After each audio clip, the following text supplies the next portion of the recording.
I'm super excited to dive into today's topic, but before we do, here's a quick word from our sponsor. Today's episode is brought to you by the Mastermind Parenting Membership, our exclusive private year-long mastermind.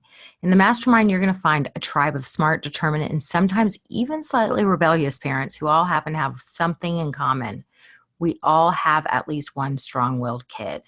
We're a group of trailblazers. We believe that everything's figure-outable. We learn how to laugh more and yell way less. We solve problems. We have productive combos instead of lectures that always fall on deaf ears anyway, as you guys know. We're a group of action takers. We don't allow ourselves to stay stuck living in a home that feels like we're walking on eggshells. Life's too short for that. We dig in, we take action, and we figure out what's coming up for us when our kids are pushing our buttons. We also learn to see our kids differently and how to speak to them in a way that they can actually hear without the constant fighting and dictator type behavior. We change patterns that have possibly been in our families for generations. We become the happy, problem-solving parents and people we hope our kids will grow up to be. Because you can't teach what you don't have. You got to do it first, guys. The doors are officially open and we're enrolling for the Mastermind Parenting Membership February cohort group. So if you're ready to get the coaching, support, training, resources, and accountability you deserve to finally take your family from surviving to thriving, I want you to join the mastermind.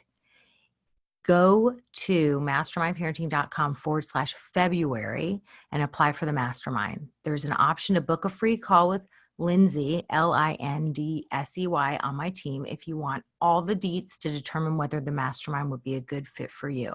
It's mastermindparenting.com/February. Giant things are happening in the mastermind. So if you've been a podcast listener for a while and you are ready to have some accountability and experience a community like you have never, ever been involved in, then come apply for the mastermind. You're listening to the Mastermind Parenting Podcast with Randy Rubenstein, episode 98.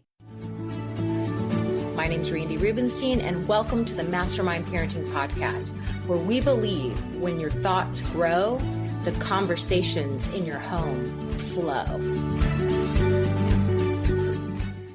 Hi, guys. How are you this week? I want to talk about the most destructive discipline tool. But before I tell you what that tool is, what I want to tell you is that I'm guilty of it. You're probably guilty of it. Our parents were probably guilty of it. We've had many teachers that have been guilty of it. It's something that is this insidious tool that has been practiced within our society. And so what I want to tell you guys is that you are not alone if you resonate with anything I say today, and all change begins with awareness. So just listening to this, and if anything resonates, talking about it, having conversations today, being honest with yourself about it will help to elicit change, like collective change. And I have a feeling you probably know what this tool is, but I just want to leave you hanging for a minute longer. I'm going to tell you a little something.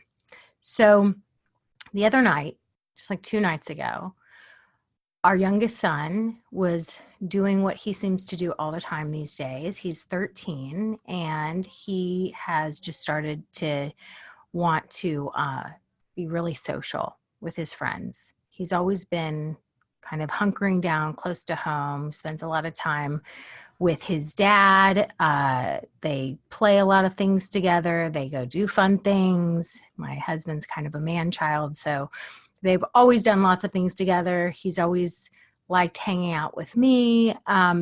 He's a lot younger than his siblings, so I have 8 years between my oldest and youngest child. And so once his older siblings kind of hit teenagehood, he sort of has, I think, felt in a lot of ways like an only child. So he just has always kind of hung out with me and my husband. And in the last, my glasses just dropped. In the last, I don't know, maybe 6 months or so, he has just gotten really into friendships. So over winter break, he's been just having lots of plans. He's got this little posse of boys, and several of them live close by, and they ride bikes together, and they just have a nice little thing going. Nice boys, and they just, they kind of almost do it like Kick It 1970s style, where they ride bikes in the neighborhood. Sometimes they go from one house to the other at night. I know all the other parents. It's just sort of this nice thing that works. But it's been getting out of hand. And especially towards the end of winter break, he keeps pushing it where he wants to spend the night out multiple times. So I've had to put down more rules, and, we're not going to have multiple sleepovers night after night after night. You need to give yourself a chance to recover, and just having to like really lay down the law more with him than I ever have had to do before. And he does not love it. He's not even used to it. And so he seems to just he's really been our easiest temperamented kid all along. And as he starts to get into these tween years, he challenges us the most. Like, he will not take no for an answer. And there's some badgering that goes on, and there's some different things. So what I've realized is that we just have to firm up the rules and be clearer and have more structure and set expectations and do all the things that like I'm sort of overdoing, because I have, a 21 and an 18-year-old. Like, this has always been my super easy kid. And now he's entering these teenage years, and he's like, yeah, guess what? You have to still show up as a parent and provide all the structure and the pack leadership and do all those things. Sorry, your job's not over. It's almost like he's basically telling us that through his behavior, which is a little bit of a pain in the butt, but we got to do it. So the other night, he had spent the night out the night before, and now he wants to spend the night out again. And I said, no, you had a sleepover last night. You may not have another sleepover. So he starts to do his thing. He starts to lawyer up and negotiate. And I'm like, it's not happening. So he starts to then do the parent peer pressure. You're the only one. Everyone else is allowed to have sleepovers on multiple nights, yada, yada, yada. And I was like, okay, sorry, that's the deal. I'm willing to let you have a late night. He says, how late of a night? I said, I don't know. You tell me. And he said, which this is really part of the productive conversation, you guys. You want them to solve their problem. So I don't know. You tell me. He's like, well, I don't know. You're the parent. You're the one. I'd rather just spend the night. So he starts going, I said, well, how late would you like to stay out? And he's like, as late as I can. He's going back. It's like I say something and then he raises me. So my husband walks by and I said, how late is Corey allowed to stay out? And my husband always goes low. He's like, 9:45. And Corey says, 9:45, that's ridiculous. Like, it's already 7:30 right now. Like, no. And so we're like, okay, well, how late do you want to stay? And so he says, midnight. And I said, well, if you stay till midnight, that means one of us has to like go and pick you up at midnight. And we're not on winter break. We have to work tomorrow. And he's like, well, and I said, wait, plus the fact that midnight, and then I like got clear to it. I said, your sister, up until last year when she was a junior in high school, I said, she had an 11 o'clock curfew. As a senior, she has a 12 o'clock curfew. So you're telling me as an 8th grader, you think you should have a 12 o'clock curfew? He was like, Mom. And I'm like, your sister had an 11 o'clock curfew until last year. You think you should have the same curfew in 8th grade as your sister as a senior in high school? He looked at me and he said, Mom, all you have to do is tell me what the rules are. But when you talk to me like that, and when you compare me to my sister, and when you say it in that rude voice, it really makes me mad. It really feels terrible. That's the tool, you guys. That's the destructive tool. What was I doing in those moments? I was shaming him. I was mocking him. I was shaming him. He was asking for something. I was saying no. He was pushing. I got annoyed. And then I start to shame him. How dare he ask for the same thing as his sister? And I use that mocking voice, and it's actually bullying. And I like hear him because he's such an example of what a healthy human who knows how to communicate and has such a clear sense of self should know. He is that example. And he immediately called me out on it. I didn't even realize that I was doing it because you know what? That probably happened to me many times over the years. And so that's what sort of came online naturally for me.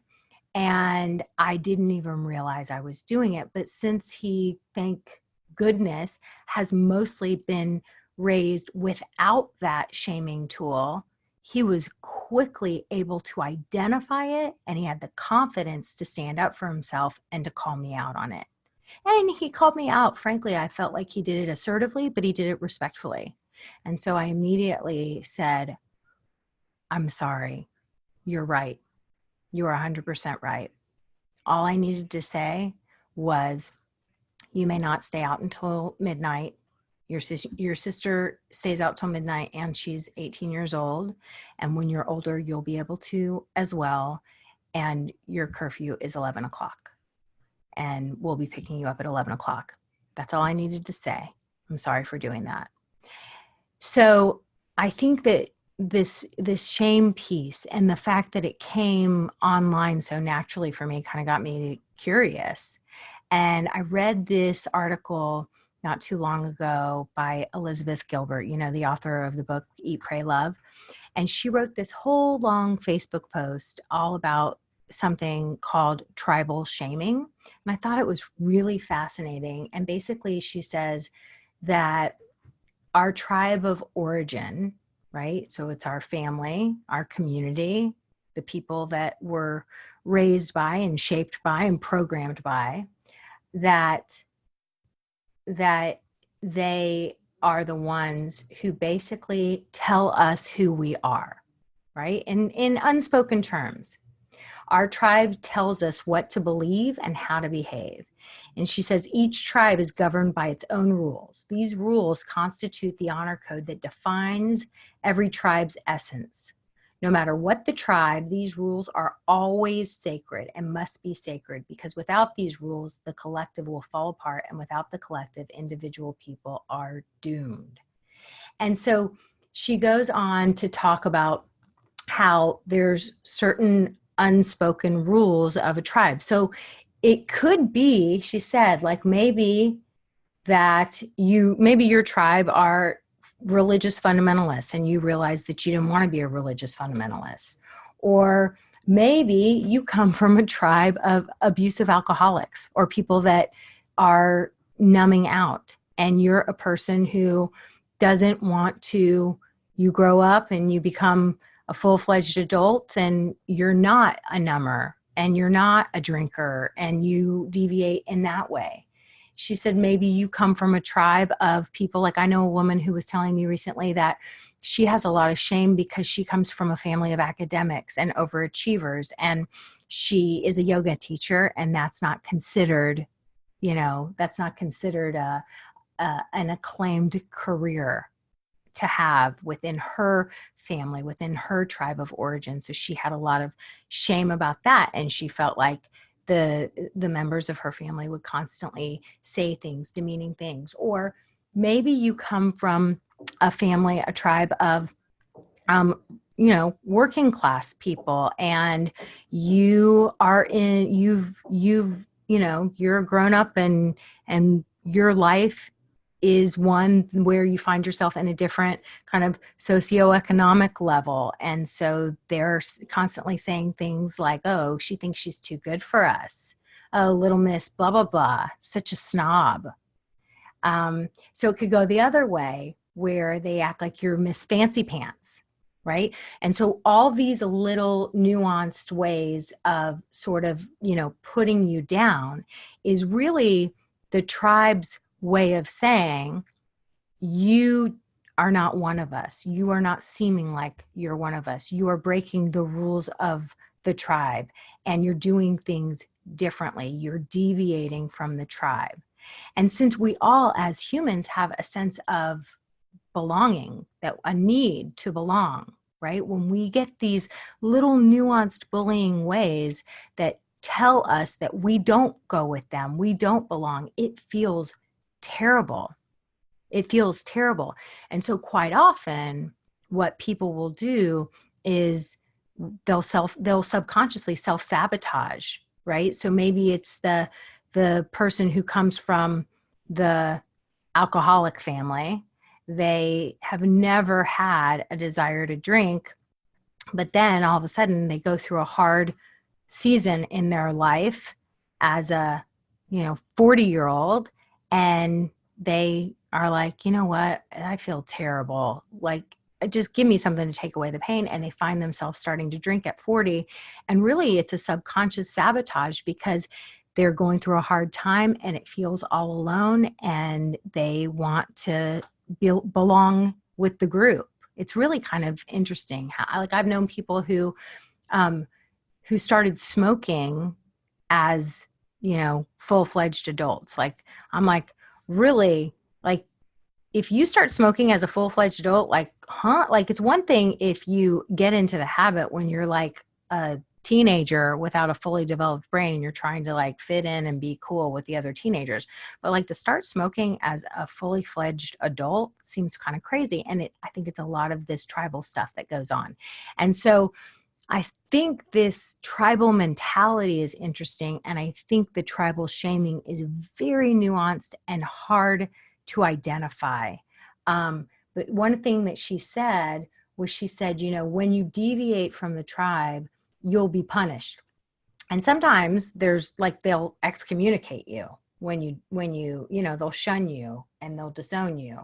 But sometimes it's much more subtle. She says, if you dare to leave the tribe, or if you dare to challenge the tribe, the weapon that they most likely will use is shame. Shame is the most powerful and degrading tool that a tribe has at its disposal. Shame is the nuclear option. Shame is how they keep you in line. Shame is how they let you know that you've abandoned the collective. Violence may be fast and brutal, but shame is slow. It's still brutal. Shame's like a computer chip that the tribe implants into you in order to be able to control you and make you suffer, so that even when you're geographically far away from the tribe, they can still flip that switch and make you feel the agony of guilt over having betrayed them. So they may say things like, now that you're a big fancy city girl, you think you're better than us, don't you? Now that you've got a college education, you think you're better. Now that you don't drink anymore, you think you're better. Now that you've lost all that weight and you eat so healthy, you think you're better. And then she says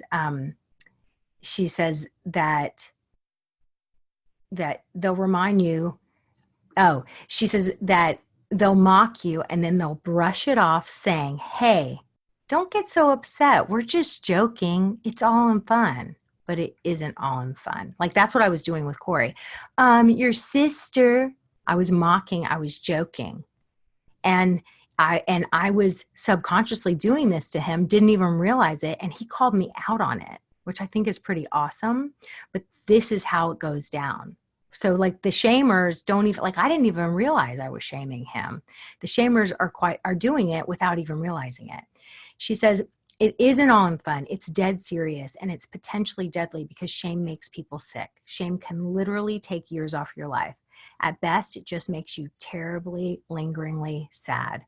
Your tribe of origin is letting you know in no uncertain terms, you are no longer one of us. So I want y'all to be onto yourselves if you are accidentally using shaming with your kids, and if you have felt this way in your life. Chances are, if you're listening to this podcast and you're learning new parenting tools, and maybe you're a person who, like many people who've told me that they listen to the podcast for like a year before they actually start taking action. They sit in passive consumption. It's like just these new ideas are starting to come into your brain. You're letting them into your ears. They're starting to resonate. You're maybe feeling attracted to some new ideas, but it feels too scary to take real action. So you're sort of sitting in passive consumption for a while before you are ready to make a move. And what I want to tell you guys is there may be more to that story. It may feel like it's really uncomfortable to all of a sudden do it differently than the way you've done it and the way you've surrounded yourself with other people who do it that way, the way that you've been doing it. So it might be your family, it might be the friends that you've surrounded yourself with. And then when all of a sudden you start learning a different way and you're with, the other adults in your life, and they all start to talk badly about their kids or complain about their kids or yell at their kids or, bond over how difficult kids are and how awful they are, and you are quiet. You don't want to do that anymore. You don't want your kids to be raised with that going on in the background. And then somebody says, "Why are you so quiet today?" Randy knows what we're talking about. You've got a blah, blah, blah, blah, blah. Remember when he did, and they'll try and suck you back in. And so when you are the first to start to open yourself up to a new way of doing things, I want y'all to know tribal shaming can definitely come into play, and it can feel lonely and it can feel painful. And it's super important for you to find, as you embrace this new philosophy for raising kids that just feels better for everyone and allows kids to come to their next chapter in life feeling healthy and whole and worthy, and as they, deserving to be loved just for the exact little human four-leaf clover that they were born to be.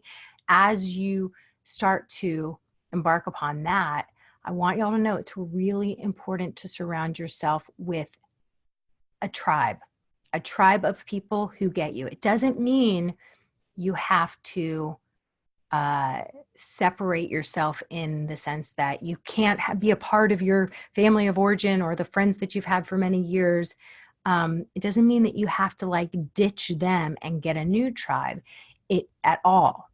It means that you need to add to your life and just add some new people to your life that are in alignment with this new philosophy. You'll learn tools to be able to keep many of the old tribe members in your life and set boundaries and establish a new way of being treated and lean into the discomfort of them not being happy about it. Because trust me, when you deviate from the tribe, they will try to shame and shun you, but you'll learn tools how to combat that without necessarily having to, X them and box them out of your life. So I want y'all just to kind of be aware of this. I wanted to put it on your radar, and that's what I've got for you. I'm glad you are here. I'm glad you're listening to the podcast. I'm glad that you're a part of this tribe, because this tribe, I believe, is doing some pretty big, powerful things. And the more of us that are here, the more powerful we are. I'm glad you're here. Have a great week. Have you read my book, The Parent Gap? Have you listened to my book, The Parent Gap? I doubt you've listened because my publisher hasn't released it yet on Audible. However, I have the audio version of The Parent Gap that I would love to send to you. You can download it at mastermindparenting.com/book. That's mastermindparenting.com/book for your free audio version of The Parent Gap. You're welcome. Bye.